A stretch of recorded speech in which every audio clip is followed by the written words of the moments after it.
Bueno, buenas tardes. Esta es una clase que preparamos especialmente grabada para trabajar el tema de planificación educativa, planificación didáctica, en el marco del curso de formación profesional.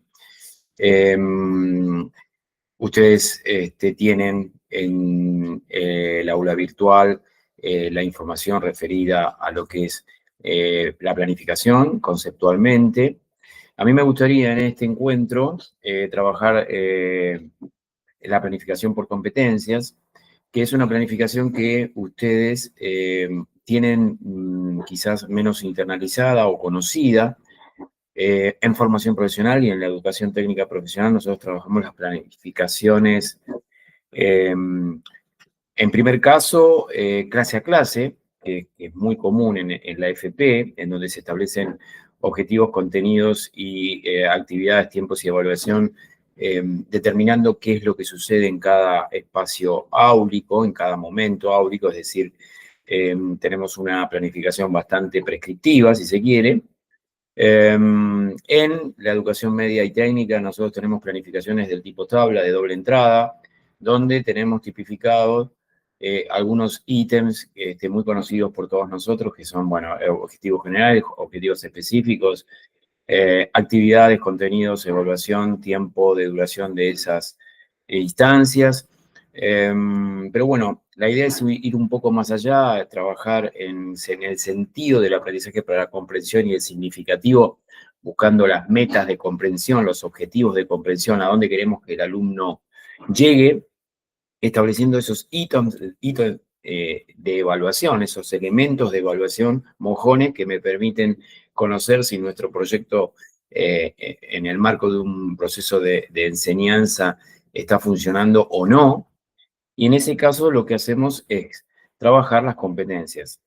En este apartado vamos a ver dos videos, un video de Ruth Harf, una pedagoga muy conocida que nos habla de lo que sería eh, la pertinencia de una planificación estereotipada, una planificación casi documental, que es la que nosotros estamos habituados a hacer en nuestras escuelas, y si se quiere otra planificación que en forma paralela atiende a las necesidades de una escuela orgánica, una escuela cambiante, una escuela que sufre cambios y que se adapta a los mismos. En consecuencia, nosotros como educadores y ante una planificación de nuestros cursos también actuamos en el mismo sentido. Anijovic le llama en observación de clases a esta posibilidad de poder documentar de alguna forma informalmente nuestras observaciones de clase, y yo lo extrapolo a lo que son las planificaciones educativas, la situación de nota cruda, la situación de poder ir escribiendo, tomando nota, justificando los cambios que van a sobrevenir en la planificación, producto de las variables que nosotros sufrimos. Variables que tienen que ver con el diagnóstico, con el cambio curricular, con la tecnología que avanza, con los estudiantes, con los recursos con los que contamos en la institución, etcétera, etcétera, ¿verdad? Bueno, vamos a ver lo que dice al respecto Ruth Harf, que nos habla del concepto de planificación en sí mismo, que todos manejamos, pero bueno, a ver qué consecuencias y qué podemos colegir de lo que ella dice, y después un poco avanzar un poco más en lo que nos dice Anijovic, ¿no? De la eh, planificación por competencias. Esta ruta de acción a acción, ¿no? De esto de vincularnos desde la planificación más con la realidad. Bueno, vamos iniciando nuestra publicación, en este caso, de Ruth Hart. Les comparto un video, que es un video muy corto, para que podamos sacar algunas conclusiones al La respecto. escuela hablamos de un tipo especial de planificación. Sería importante, a veces hablamos de deconstruir, volver a las bases de lo que significa planificar. Planificar es anticipar, prever, organizar cualquier actividad humana voluntaria. Seamos o no docentes o desde cualquier rol que tengamos, siempre estamos planificando en tanto proceso mental. Estamos previendo, anticipando qué hacemos el fin de semana, las vacaciones, con el dinero, con no, qué compramos, qué nos conviene. Quiere decir que la planificación es un proceso mental humano. Ahora bien, la pregunta clave que a veces se hace un educador, si es un proceso mental, ¿por qué lo tengo que escribir? La respuesta habitual a por qué lo tengo que escribir de los docentes es porque me lo exigen, porque me lo piden, porque lo tengo que entregar, porque lo tengo que presentar.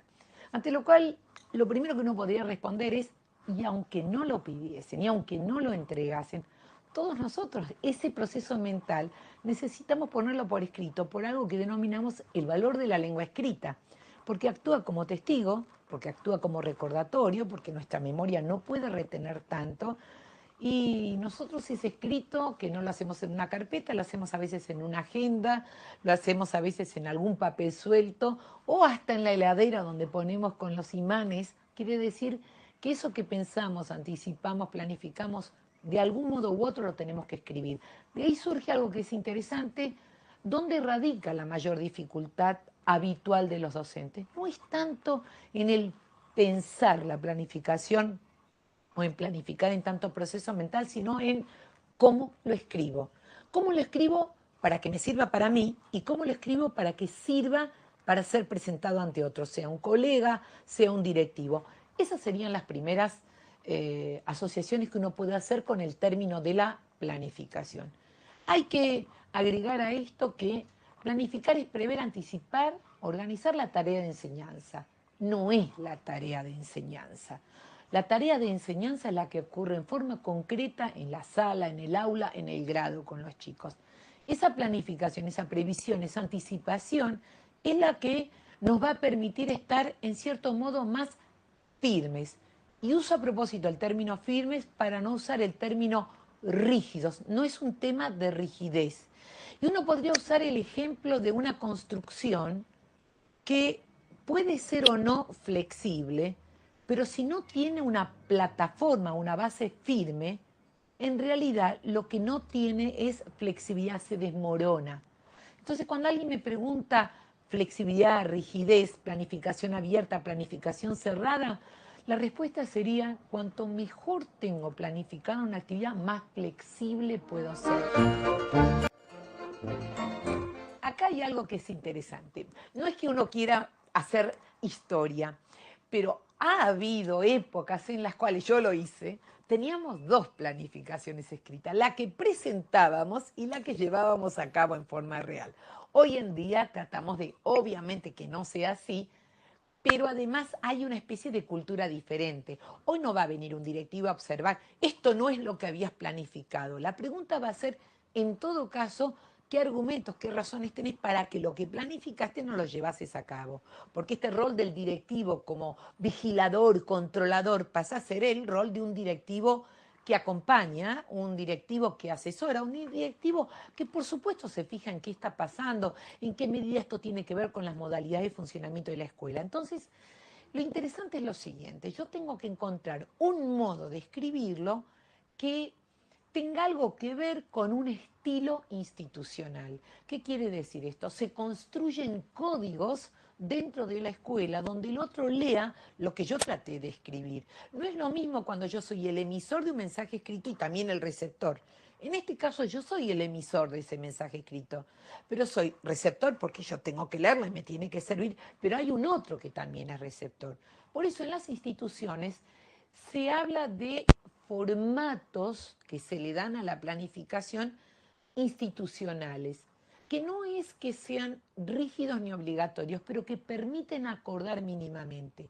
En una escuela que tiene una mentalidad abierta, este formato establecido no siempre de común acuerdo por votación, sino porque se llegó a un acuerdo, es pasible de ser evaluado. Entonces, puede ser que a fin de año, etcétera, en alguna de las reuniones o se escuche bien, esto no es lo suficientemente útil, vamos a tener que modificar porque es conveniente poner las expectativas de logro solo al principio o en cada reunión, o eh, hay infinidad de formatos, no existe ninguno, la palabra no es mejor o peor, es útil o no útil, pertinente o no pertinente. No es un problema valorativo en general, sino de utilidad. Y lo que puede ser de utilidad en una institución puede no serlo en otra, mirándolo como producción institucional. Después estaría la tarea concreta que hago con los alumnos, por supuesto. Bueno, muy bien. Un poco lo que dice Ruth Harf es lo que nosotros mencionamos, ¿sí? En nuestra introducción, esto de la necesidad de tener un documento escrito. En este documento escrito acá hago hincapié en que, como en la observación de clase, cuando nosotros generamos un instrumento de observación o de evaluación, tenemos que mantener un discurso único que puede ser interpretado por el otro, como dice Ruth. Esto se llama intersubjetivar subjetividades, es decir, ponernos de acuerdo en que el mensaje, los términos que se utilizan, el discurso, sea compartido por todos. Por eso ella habla de una planificación institucional. Generalmente esta planificación institucional es un documento que se baja hasta linealmente y que es el que ustedes conocen, ya sea en formación profesional, el paso a paso, la clase de paso a paso, o bien la tabla de doble entrada que contiene estos ítems tradicionales en toda planificación que tiene que ver, como mencioné en un comienzo, con objetivos, actividades, tiempos, evaluación, etc. Yo le agregaría un mayor nivel de sofisticación en cuanto a ese documento de tabla.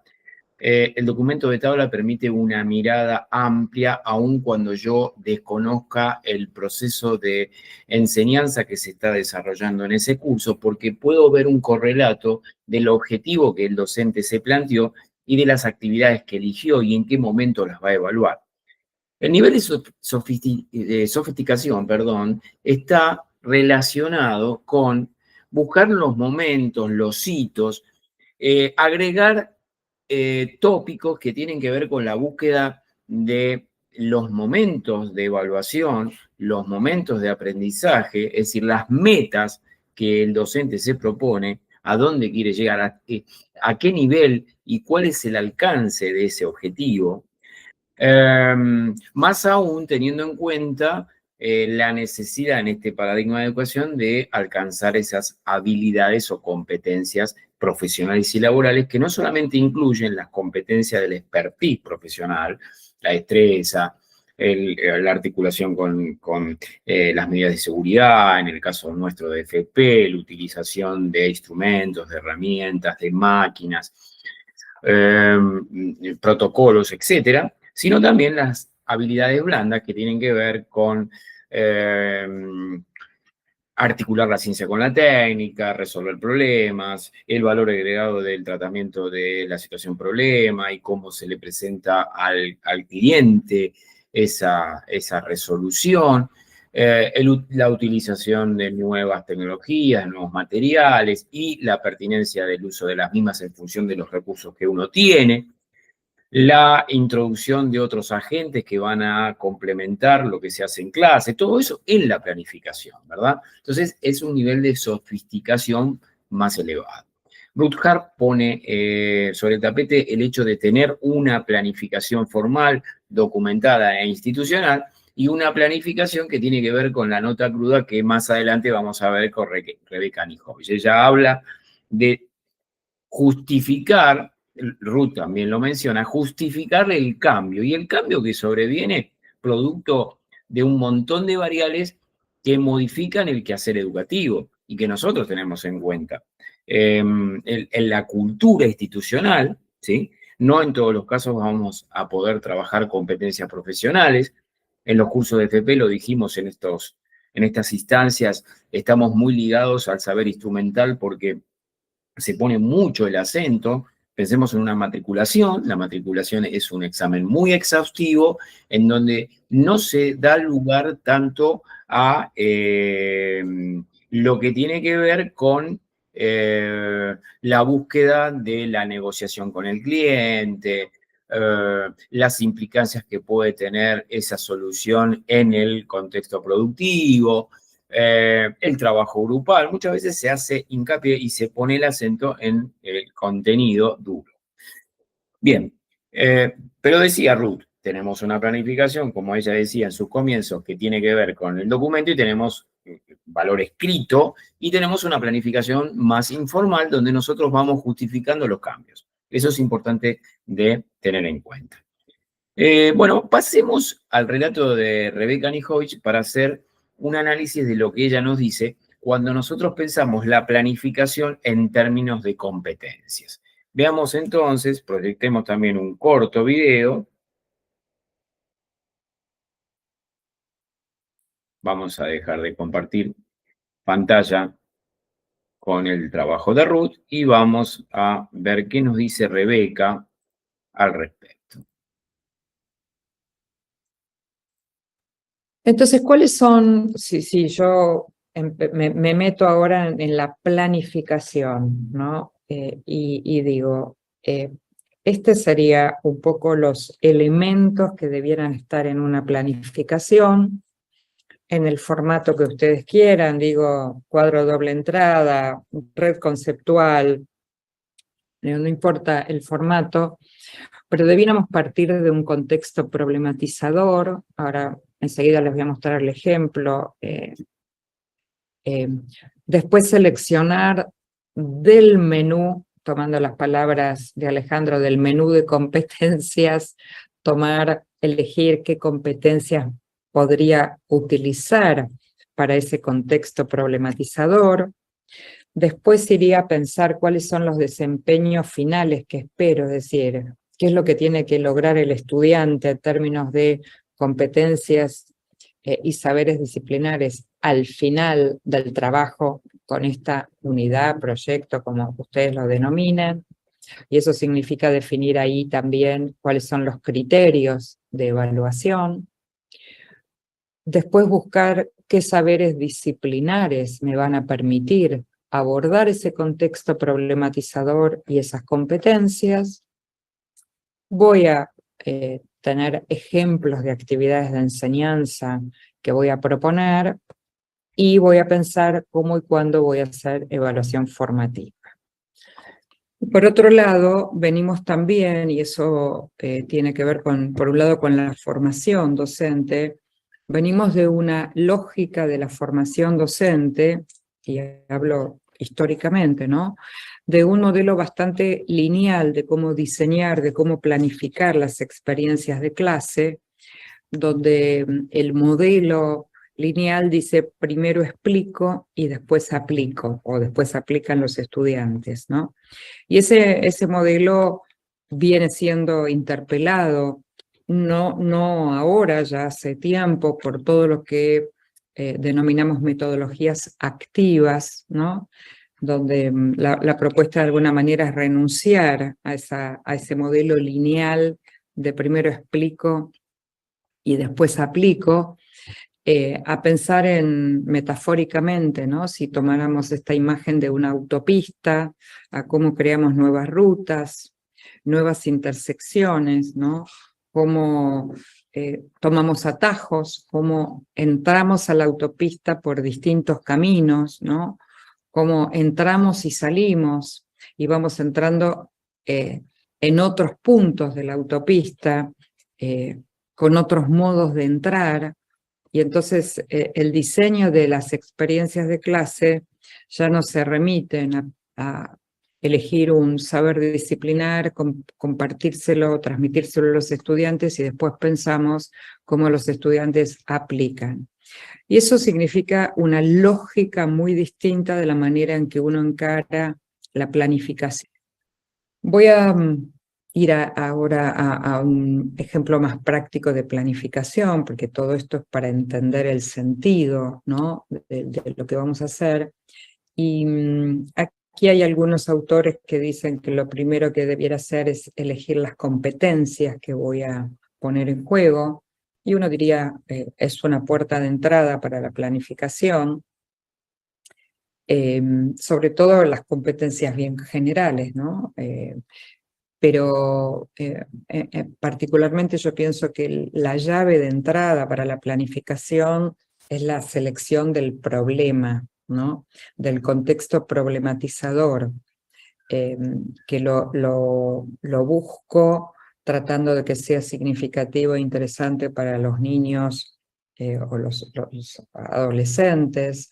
Lo busco vinculado a lo que ocurre en el mundo real. Lo busco de las preguntas que se formulan los estudiantes, ¿no? Y entonces, aquí, a modo de ejemplo, ¿no? Voy a plantear un contexto problematizador vinculado a la manipulación genética, y entonces allí voy a ir, y no importa el formato, digo, cada uno puede elegir el formato que quiera, pero allí, a partir de haber definido este problema, ¿no? Y por supuesto allí está definido sintéticamente, pero de haber conversado, dialogado, discutido, pensado con el equipo docente un problema, como en este caso, la elección de las competencias.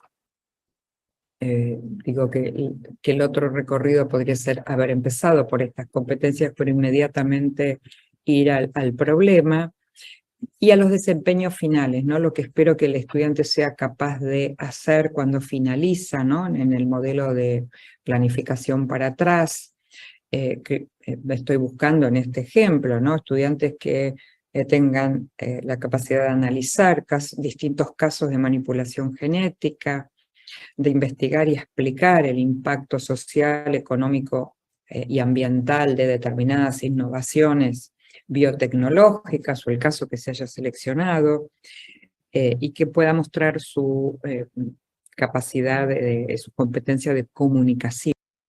Bien, acá tenemos diversas aristas para poder interpretar lo que nos está diciendo Rebeca Nijovic. Vamos más allá de una planificación tradicional. Fíjense que la meta a perseguir está ligada con la búsqueda de información de lo que el estudiante alcanzó. Es decir, a lo largo del proceso. Nosotros inclusive podemos buscar pequeños hitos, momentos, para ver si nosotros vamos en ese sentido, si lo que nosotros estamos esperando lograr en el estudiante se va alcanzando. Fíjense que habla de plantearnos la competencia como una entrada a planificar. Y esto quizás difiere de lo que estamos acostumbrados a resolver. Y competencias de índole general, podemos ir de lo general a lo específico, y es muy interesante esto de trabajar los desempeños esperados, que no es ni más ni menos que los momentos de comprensión, las metas de comprensión. A ver, haber logrado metas de comprensión, que el estudiante haya comprendido, internalizado el conocimiento, la experiencia, la resolución de esa problematización, con conceptos que ella nos incluye en esta exposición respecto de problematización, el explicar y aplicar. Es decir, fíjense que nosotros no estamos diferenciando momentos verticalmente, no estamos explicando y aplicando al mismo tiempo, sino que de alguna u otra forma estamos aplicando y explicando todo al mismo tiempo, resignificando el explicar y el aplicar. Es como que estamos trabajando en forma, como dije hace un instante, mucho más fina, mucho más exhaustiva. Esto, fíjense que en pantalla ustedes siguen viendo la tabla de doble entrada con competencias, desempeños esperados, los saberes disciplinares que están en consonancia con esas competencias que uno quiere alcanzar. Y fíjense que o casualmente nosotros no tenemos capacidades o competencias en pantalla que tengan que ver con un saber relacionado con un contenido tecnológico duro, sino con competencias blandas que todo estudiante hoy tecnológico tiene que comprender y adquirir. Esos saberes disciplinares van a ir en función de los diferentes profesores que nosotros estuvimos trabajando. Los profesores ejecutivos en cuanto al tratamiento de la información, el profesor crítico y reflexivo en cuanto a la búsqueda de este pensamiento crítico, si se formula preguntas, si plantea y se plantea los diferentes puntos de vista del tratamiento de un problema en forma grupal, por ejemplo, expresión argumentativa, que es lo que estamos viendo en pantalla, relacionado con la forma en que explica, defiende las hipótesis que encontró para resolver el problema. Son todas competencias blandas que son transversales a cualquier especialidad. Y en función de eso vamos a buscar el saber disciplinar. Muchas veces no tenemos tiempo, más aún cuando trabajamos con cursos cortos, donde tenemos una gran carga de contenido tecnológico duro, ¿sí? Pero en alguna medida siempre tenemos que tratar de incluir esto, ¿no? Incluir esa aplicación de nuestro recorte de conocimiento científico-tecnológico. El explicar y el aplicar ese círculo que se va resignificando todo el tiempo. Bien, a esta planificación institucional yo le sumaría esa planificación de Ruth, más informal, más de justificación de argumentos de por qué cambié las cosas. Cuando uno pide una planificación, además de manejar el mismo lenguaje o entender el mismo lenguaje que el docente, esto de intersubjetivar mi subjetividad de manera de compartir un criterio, yo tengo que tener conocimiento de un montón de otros documentos que tendrán que ver con el proyecto curricular, es decir, la organización del contenido con otras disciplinas u otros cursos, el proyecto institucional, las actividades que el estudiante va desarrollando a lo largo del curso, la cultura institucional, ¿sí? Porque nosotros podemos planificar de una u otra manera, y si no tenemos en cuenta la cultura institucional, esto que me permite a mí hacer la institución, este grado de apertura o de posibilidad de definir objetivos o metas o desempeños en función de los intereses de los estudiantes. Esto en formación profesional se da habitualmente. No tan así en la educación técnica y media, porque generalmente seguimos un currículum y el estudiante, como no tiene esa vinculación con el mundo socioproductivo, no nos instala esas tensiones. Pero sí en FP sucede y muy a menudo. Así que bueno, nosotros vamos a trabajar finalmente como actividad de cierre una planificación educativa que esté relacionada con alguna de las especialidades que ustedes trabajan, ¿sí? En cuanto al trabajo que va a estar a la brevedad dispuesto en el campus virtual, la idea es que ustedes diseñen una planificación didáctica coherente, situada, orientada al desarrollo de competencias, que es un poco esto que nos está diciendo Rebeca Nijovic, en el ámbito de la educación técnica o en la formación profesional. Tomamos un curso de ustedes y trabajamos esta planificación teniendo en cuenta las competencias que quiero buscar. Entonces, en esa búsqueda de competencias incluimos las blandas y las duras, ¿sí? Aún a sabiendas de que nuestra especialidad requiere un fuerte tratamiento del contenido instrumental. Bueno, en la consigna se habla de 2 bloques de 60 minutos, eso está, digamos, es discutible, pueden adaptar esta planificación al curso que ustedes desarrollan. La idea es que tomen una planificación de una unidad didáctica, de no todo el curso. Una unidad didáctica responde a una temática en particular, con un tiempo de abordaje, no todo el curso, para poder circunscribir el trabajo. Seleccionamos el área de formación, podemos elegir un curso, un módulo, un taller, un laboratorio, por ejemplo, instalaciones eléctricas, por ejemplo, panadería básica, por ejemplo, diseño gráfico, por ejemplo, barbería. Acá estoy hablando de cursos de formación profesional, ¿verdad? Definimos el contexto, que es lo que yo estaba diciendo recién, la posibilidad que a mí me va a dar la institución desde ese contexto, quiénes son los estudiantes, qué conocimientos previos tienen, en qué entorno se se da esa formación laboral, comunitario. Entonces, ese pequeño diagnóstico institucional que antecede a la planificación es sumamente importante, porque son poner sobre el tapete las limitaciones que luego voy a tener, y voy a tener que luego modificar en función de las mismas. Entonces yo voy a justificar, voy a obtener argumentos para justificar mis cambios en la planificación a partir del contexto, a partir de la realidad institucional. Bueno, todo lo que tiene que ver con la estructura, lo que tiene que ver o está relacionado con el aspecto, con el título, con el nombre breve y significativo. Cuando se habla de un nombre breve y significativo, nosotros generalmente lo que proponemos es que le den un nombre a la unidad didáctica que tenga impacto, que tenga, porque lo estamos viendo desde el marketing, ¿no?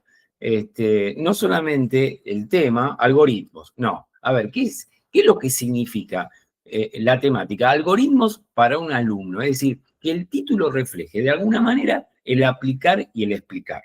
¿Se entiende? Bueno, el objetivo de la secuencia, ¿qué se espera lograr? Acá están las metas de comprensión, ¿qué se espera lograr? Está bueno, yo no sé si les pasé el material de David Perkins relacionado con las metas de comprensión, tópicos de comprensión.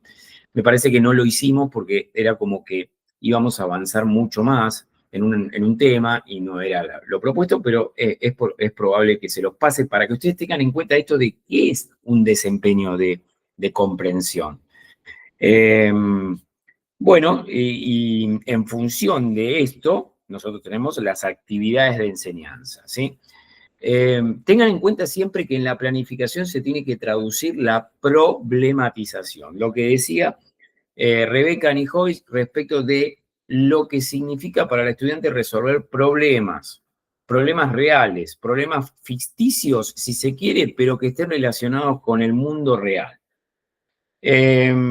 Así también, cuando yo planteo las metas de comprensión, las metas de desarrollo, las metas de aprendizaje, voy a tener criterios de desempeño, ¿sí? Para alcanzar esas metas, ¿sí? Un poco preguntarme qué evidencia demuestra que se logró la competencia. ¿Cuál es la evidencia que me permite a mí conocer el grado de aprendizaje que el estudiante alcanzó? Esto se lo preguntaba David Perkins en uno de sus 4 pilares de la educación, cuando dice, ¿cómo conozco yo, docente, hasta dónde llegó el alumno? ¿Qué es lo que comprendió? Bueno, voy a tener metas, ¿sí? O voy a tener criterios para alcanzar esas metas que me den esa información. Por ejemplo, si el alumno sabe explicar y genera una actividad para que él pueda disertar, escribir, contar a un compañero, a un par, a un estudiante que esté en un nivel más bajo en su estadio de evolución de aprendizaje, lo que aprendió. Que pueda extrapolar en una situación similar, de mayor complejidad, obviamente. Que pueda resolver otro problema, ¿sí? Que pueda estar vinculado o no. Bien, que lo pueda defender. ¿Cuál es el grado? La famosa rúbrica. En esos criterios de desempeño voy a tener la famosa rúbrica en donde obtengo información respecto del avance. Es muy importante esto. Y bueno, y también en esa planificación un poco más cruda, un poco más informal, nos preguntamos qué desafíos encontramos al planificar desde una mirada competencial. ¿Sí? ¿Cuáles son los problemas que yo encuentro como docente? Seguramente mucho más trabajosa, seguramente con mucho nivel de cuerpo puesto en juego. Es decir, no es lo mismo repetir una planificación estereotipada todo el tiempo sin tener en cuenta el contexto, sin tener en cuenta ese grupo de alumnos que puede venir con diferentes características que el anterior. Es lo mismo que generar actividades que no difieren una de otra, ¿sí? Y que no tienen en cuenta estas variables. Está bueno relacionarlo con el aprendizaje para la comprensión, ¿sí? Porque está fundada esta planificación competencial en el aprendizaje para la comprensión. Bueno, gente, un poco eso, desarrollo de la actividad planificación educativa o planificación didáctica. van a tener la pauta en breve en el campus, en el aula virtual, y los invito a desarrollar la actividad. Vamos a tratar de tener la devolución de la actividad relacionada con el aprendizaje para la comprensión antes de que ustedes desarrollen este último trabajo final para que tengan elementos en las devoluciones para poner en juego, ¿sí?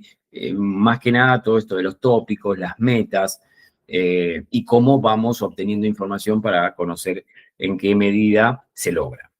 Bueno, los saludo, estamos en contacto. Cualquier duda, se comunican por el mail interno y nos encontramos el próximo lunes en lo que sería la última clase ya dispuesta. Vamos a aprovechar para ofrecerles una charla a cargo del ingeniero Sergio Alberino de la Universidad Tecnológica Nacional, referida a inteligencia artificial. No hay ninguna actividad prevista, en este caso es solamente una charla recomendada. Así que bueno, los saludo y nos estamos viendo seguramente el próximo lunes o a través del campus en nuestra comunicación virtual, asincrónica.